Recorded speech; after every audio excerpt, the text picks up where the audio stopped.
Hi, everyone. I recently read a book called Woodworking by Emily St. James. Right off the bat, I would give this book 3.75 to 4 out of 5. I know I'm in decimals, but that's life. And in life, there's nuance. And I'll go through the justification for me personally why I gave that rating. Again, personal rating, so don't come for me or come for me and we'll have a lovely, mature conversation. Don't mind my room. It's a bit of a hot mess, but that's life. I'm doing laundry, so the comforter's a bit disheveled. Anyway, I'll walk through sort of the high level summary of the book without becoming spoilery. I'll talk about the characterization, the plot summary, the writing style, and kind of final thoughts on this book and where it stands in society right now. So, at a high level, this book is about primarily about two main trans female characters, Abigail and Erica. Abigail is a high school student, and Erica is a teacher at this high school. So, it's a really interesting dynamic that these two have. That and then the dynamics that they have with other characters who may or may not be trans in the book. And this book takes place sort of in a small Midwestern town. So there's lots of context around that as well that plays a big part in how characters interact with each other in this novel. Again, this is all part of the high level summary. You can get this online. I'm not giving anything away. There's also an emphasis on, familial ties in this book, especially in the queer community. If you're part of the queer community, you know that families are not made by blood. And there's ideas of, motherhood and fatherhood and being a daughter and being a son. And it goes beyond just the families you're born into. So there's some of that stuff as well, which is wonderful. So it's about these two characters as they kind of go through their journey being trans, their connection with being trans as personally as well as transness as a whole, being queer, what that means, and interacting with different people around them and how they perceive transness and them as people. So while there's a big, obviously, plot around being part of the trans community, it's a deep book. It's about people. It's about you as a person and the journeys that you go through, right? I think I think in the queer community, there's a lot of reduction sometimes of it just being about queerness, but it's about people. We're people, people that happen to be queer, people that happen to go through certain areas of their life. So it does a really good job in kind of working those different themes and giving you these wonderful characters. Which leads me to the characterization. So for me, this is the main driving point that I used to give this rating, and I would give the characterization a 4 out of 5. I also listened to the audiobook and supplemented my reading with the audiobook, which was amazing. I recommend it. There were different voice actors for the different characters, and it just made the reading aspect of it even that much more enjoyable. So highly, highly, highly recommend it. The characters were amazing. I felt like they had different voices. Erica was distinct from Abigail. And how this book works is that every chapter, it alternates between the different characters. So sometimes the same event is perceived from the different characters' perspective, and other times you see obviously their own unique events through their own eyes, and then things that interact. So that part was amazing, and I really really enjoyed that. I'm not always a fan of like multiple voices in one book. I think sometimes it muddies the book, but in this case, it was necessary. It really weaved the book together.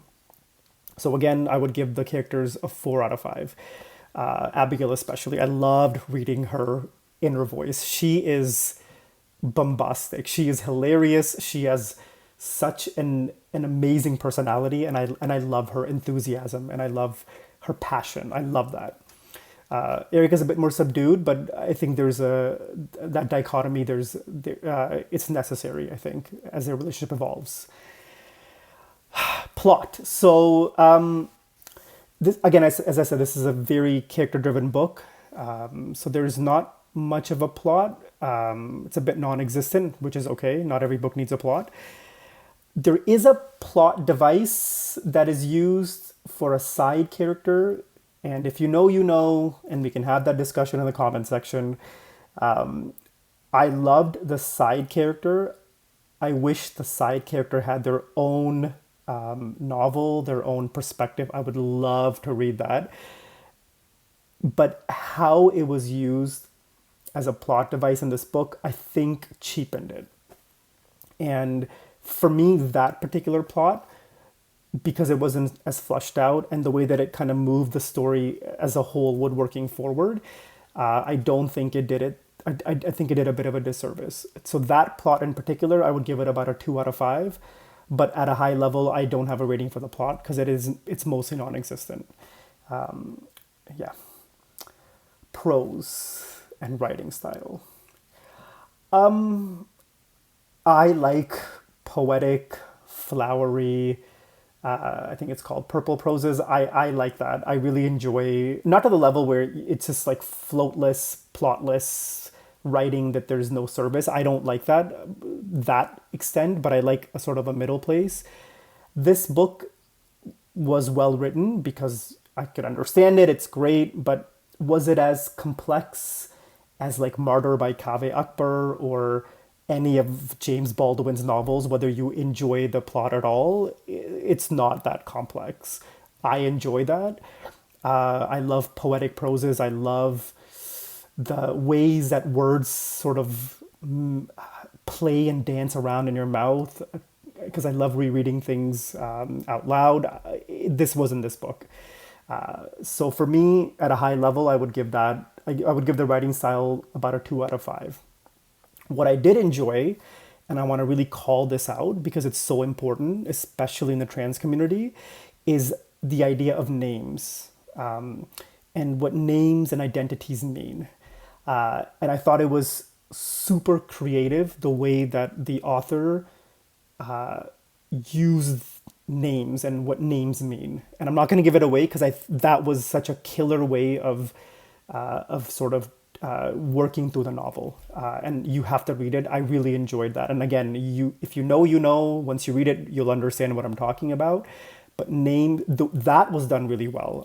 That was like a 5 out of 5. But again, as a sort of at a high level, the writing style was okay, but it was good enough that it delivered what needed to be delivered of this book. So sort of my closing thoughts, amazing book, completely necessary, especially with what's happening in the world, especially with what's happening in North America, in some of these parts of the US and Canada, more US, I would say, and rural parts of Canada and the US. I know this book is going to get more recognition as the year progresses into 2026. I'm already seeing a lot of chatter in sort of the online world, and I think it's going to go into the mainstream probably the next few months to a year. It's a very, very wonderful book. I highly recommend it.